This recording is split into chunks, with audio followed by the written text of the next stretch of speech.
Hey guys, welcome to my channel. Thank you for watching. I mentioned in one of my last videos that I'd be bringing to you guys a Battle-wasp deck profile. So without further ado, here is this Battle-wasp deck profile.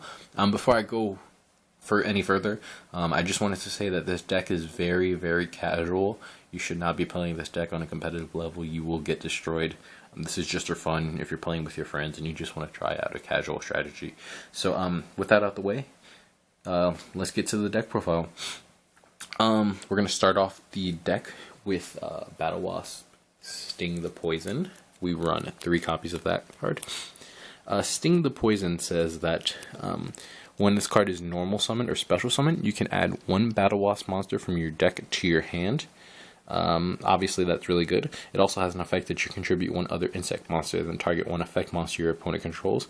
Negate its effect until the end of this turn. So effect negation, a search ability, and the fact that it's the only tuner in the main deck makes it an easy choice to run 3 copies of. Always run 3 copies of that. Next we're going to go triple Arbalest the Rapid Fire. Arbalest the Rapid Fire says that when it's normal summoned, you can actually special summon 1 level 3 or lower insect monster from your graveyard. So obviously that's really good. Also it floats into a Battle-wasp monster from the in the deck when it's destroyed, from your hand or deck, excuse me. And so obviously the fact that it floats and the fact that it's special summons is really good. And so because of that, we run 3 copies of that. The next card we run is 3 copies of Battle-wasp Twinbow the Attacker. Twinbow the Attacker says that it can special summon itself from the hand, which obviously it's really good for swarm ability. The only downside to this card is if you activate this effect, you cannot special summon monsters from the extra deck for the rest of the turn except insect monsters. Obviously there's not very many insect monsters in Yu-Gi-Oh! In terms of the extra deck. So fortunately for us, the build that we're playing is primarily playing insect monsters in the extra deck except one non-tuner. So because of that, this is a really good copy. This is a really good card to run at 3 copies of. Now we're gonna go to triple copies of Pin the Bullseye. First of all, Pin the Bullseye is adorable. Secondly, if you control an insect monster, you can special summon this card from your hand. It also has an effect where you can inflict 200 points of burn damage for each Pin the Bullseye you can control. That won't come in handy very often, but it's just something to remember. It's just another card that just lets you swarm the field. That's something that Battle-wasp do very well. No pun intended. They swarm the field, so Pin just helps to do that. Also, we run a spell card later on in the deck that I'll show you guys that really makes the level 1 monsters very important. We're then going to run 3 copies of Dart the Hunter. Dart the Hunter says that you can, if your Battle-wasp monster destroys an opponent's monster by battle, you can discard this card, inflict damage to your opponent equal to the destroyed monster's original attack. Also, you can target 1 other insect monster you control. It's treated as a tuner. Obviously, that's amazing because we only have 1 tuner in the deck normally. So using this as a basically to deal very, very high amounts of burn damage to your opponent and to get another tuner is just amazing. So we're going to run 3 copies of that. And like I said, the fact that it's level 1 really helps, as I'll explain later on in the deck. Now, for later on in the tutorial, or video. Now for the non-Battle-wasp cards, just generic insect support, we're going to run 3 copies of Primitive Butterfly. It says that if you control no monsters, you can special summon this card from the hand. Once per turn, you can increase the level of all insect monsters you control by 1. There's a very good combo with this and Azusa the Ghost Bow, the Synchro monster, the level 5 Synchro from the extra deck. Since they're both level 5 and Azusa is actually also a tuner, it's a tuner slash Synchro, you can increase the level of both of them to make them 6. And then you can go into your level 12 Synchro, which is the big boy of the deck. So that's a very good play I like to do with it. But I just like it because it basically just lets you swarm. Next, I run 2 copies of Resonance Insect. Resonance Insect says that If this card is sent from the field to the graveyard, you can add one level 5 or higher insect monster from your deck to your hand. So obviously Primitive Butterfly, and we also run one more copy of a level 5 or higher insect monster. I'll get to that shortly. And if this card's banished, you can send one insect monster from your deck to the graveyard, except Resonance Insect. That's really good because we run a banish insect kind of engine in here, and that's typically used to send Sting the Poison to the graveyard because we have so many cards in the deck that can revive it. So in terms of the cards that work with Resonance Insect, we have Stekapede the Worm Warrior. This card is level 4-star, a 1900 attack. It says that it can special summon itself from your hand by banishing one insect monster from the graveyard, and if it inflicts battle damage, send the top card of your opponent's deck to the graveyard. So ideally, you'd want to combo this with Resonance Insect to get the pitch from your deck to the graveyard. The last insect monster we run in a similar vein to that, and also a level 5 or higher insect monster that you can add to your hand, is Doom Dozier. Same general principle, except it banishes 2 insect monsters and has 2800 attack. So very good beat stick, and it works very good with Resonance Insects. So because of that, we run one copy of Doom Dozier.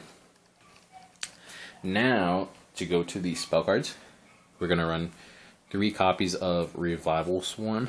Revival Swarm is an amazing card.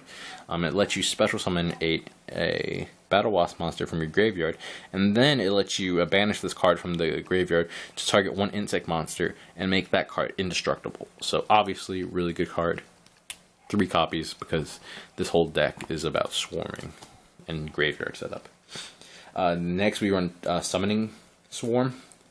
Same general principle, however, it has to be a level 4 or lower Battle-wasp monster, and you can actually summon up onto the amount of monsters your opponent controls. This is a really good monster. This is a really good spell to just bring out your beefier monsters. If your opponent has a lot of monsters, you can summon all the Battle-wasp you need from the graveyard, and then just synchro summon into one of the bigger synchros. It should be noted that this card is a once per turn, which sucks. So maybe think about dropping it to 2. I personally would. I just with the amount of cards I had, I decided to run it at 3. And it also should be noted when you activate this, you can't summon from the extra deck except insect monsters. So activate that with caution. 1 Monster Reborn. Monster Reborn, just an extender. It's also, I'm not sure if you can see it in the camera, but this is a secret rare Monster Reborn. It's absolutely beautiful. So, awesome. Next, I run 2 copies of Insect Imitation. This is the card I was talking to you guys about earlier. This card actually lets you tribute one of your insect monsters to special summon one insect monster from the deck. That's 1 level higher. So ideally, the play to go to with this card is to tribute one of your level 1 Battle-wasp monsters that I was talking to you about, and go into Sting, and then get the Search off Sting, and just combo off from there. So very good card. Ideally, I only had 2 of these, but ideally you would run Insect Imitation at 3, and you would get rid of one of the Swarming Storm. So that's what I would suggest to do to this deck. 3 copies of Foolish Burial Goods. If I can get it out, here it is. Lets you send a spell and trap card to the deck from your deck to the graveyard. This is really good to set up your graveyard plays because a lot of the spells, like Summoning Swarm and not Summoning Swarm, Revival Swarm. Revival Swarm has a graveyard effect, and I also run one more spell card that has a graveyard effect. So as a result, this is just good graveyard setup. Then I run 1 Foolish Burial. Same general principle, except with a monster. It just sets up your graveyard so you can summon the Sting from the graveyard. Ideally, you want to send Sting and then summon that. So 1 for 1 to get your level 1 monsters out of the deck. And then a copy of Golden Cocoon of Evolution. This is actually an OCG card, so I will put the card up on the screen here, if you can see it. Basically, to break this card down, when it's in the graveyard, you can banish it send one of your insect monsters from the graveyard back to your deck, shuffle your deck, and then draw a card. So really good. It helps you recur your deck, and it helps you get a draw. So good there. Ideally, maybe run more than one of these. The problem with this card is it's super expensive. It's currently $17, and there's just no reason that that card should be $17. Next, probably the best in archetype battle trap we've had in a while, Battle-wasp Nest. The short breakdown is when your opponent declares an attack, you negate the attack, special summon a Battle-wasp monster from the deck, and then end the battle phase, and then place a counter on this card. And when it has 2 or more counters on this card at the end of the phase, send it to the graveyard. So obviously, the fact that you can special summon from the deck is amazing.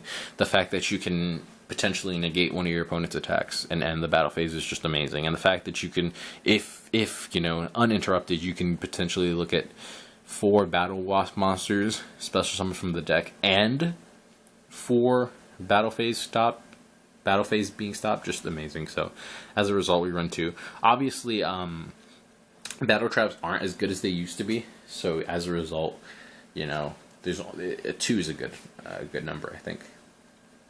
Next, for the extra deck, like I said, I try to stick to mostly insect monsters. So that's what I did. The link monsters, I have Great Fly. It says 2 wind monsters, which most of the deck is wind. It says all wind monsters you control gain 500 attack and defense, and all earth monsters on the field lose 400 attack and defense. Also, if it's destroyed by battle or card effect, you can target 1 wind monster in your graveyard, add it to your hand. Don't forget to do that. That's very important. Basically, just beefs up your Battle-wasp synchro monsters so you can just run over your opponent's monsters. Like I said, this deck is very, very, very battle centric. So that's pretty much all you'll be doing. Next, we're going to run 2 copies of Insector Picophernalia. Insector Picophernalia lets you shuffle 3 of your insect monsters back from your graveyard to your deck to draw 1 card. That's pretty much the gist of it. Also, it's an insect monster, and so because of that, we run 2 copies. So, Insector Picophernalia. And then for the only non-insect monster I run in the deck, I run 1 high-speed Roid rubber band shooter. I run this card because it requires 2 wind monsters, and obviously the whole deck is wind. Also, you can get an additional normal summon with this deck. A normal summon of a wind monster with this. Obviously this whole deck is pretty much wind, so that becomes very, very important. And Battle-wasp really strive when they're, or not strive. Battle-wasp really excel when there's normal summon. So as a result, just having that extra spam ability really helps out. Also, I like the I like where the arrows point. It should be noted when you do this, it actually locks you out of extra deck monsters except synchro monsters. That's fine, however, because most of the time we run synchro monsters. Speaking of that, the synchro monsters we do run are the following: 3 copies of Azusa the Conquering Bow. Azusa the Conquering Bow says that, and I repeat, when your opponent takes effect damage from another Battle-wasp monster, you can inflict damage to your opponent equal to the original attack of that monster. Really good. You can only use this effect of Battle-wasp Azusa once per turn. Also, it lets you special summon itself from the graveyard when your Battle-wasp monster, when a monster is destroyed by battle with your Battle-wasp monster. So that includes your opponent's monster or your monster, I believe. When a monster, yeah, so I believe that's either. So yeah, it lets you special summon itself from the graveyard and just inflict extra burn damage, so that's pretty good. Now we're going to run 2 copies of Halberd the Charge. Level 6, there's a really good play with this card where you destroy one of your opponent's monsters with this, and then inflict burn damage with its effect, and then special summon Azusa. In terms of what it actually does, it says that once per turn during damage calculation, if this card attacks an opponent's monster with an attack equal or higher, you can half the attack. And if this card destroys an opponent's monster by battle, or when it inflicts battle damage, you can inflict 200 points of damage for each Battle-wasp monster you control. So Obviously, the burn damage is not significant, but just the fact that you can run over pesky monsters that are stronger than yours is really good.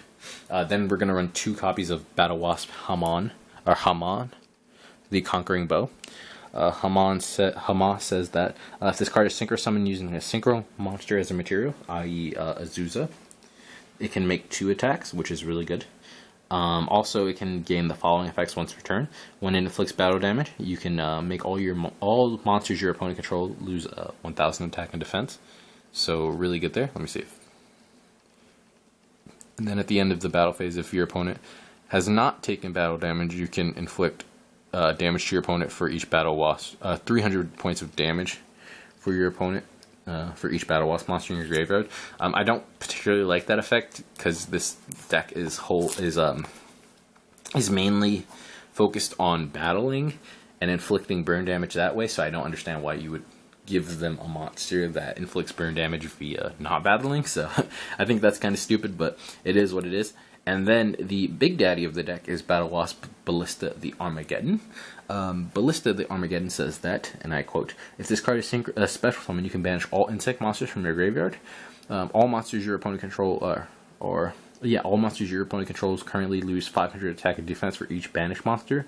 If this card attacks a defense position monster, it inflicts piercing damage. And then if this synchro card is destroyed while in its owner's possession, you can special summon 3 of your banished level 11 or lower insects. So obviously you can summon, you can banish all your insect monsters, then special summon 3 of your insect synchros, or hell, even your insect non-synchros, just to go off again. So really good there. So that's the deck profile. In terms of what I would improve with the deck, you can add any synchro monster you want.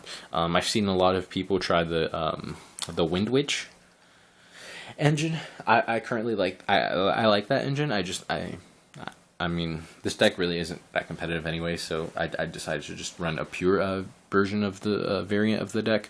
What I would do to change, however, is I would add extra synchro monsters. I currently didn't have any, but feel free to add as you like.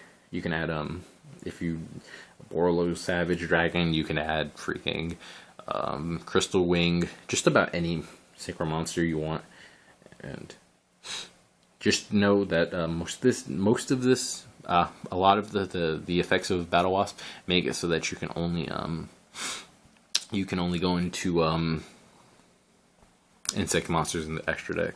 So thank you for watching my video. Please like and comment and subscribe, and please share this video with your friends. If you have any suggestions on deck profiles I should do in the future, or any suggestions on how I can improve my Battle-wasp deck profile, please comment down below. And thank you so much for watching the video, and peace out.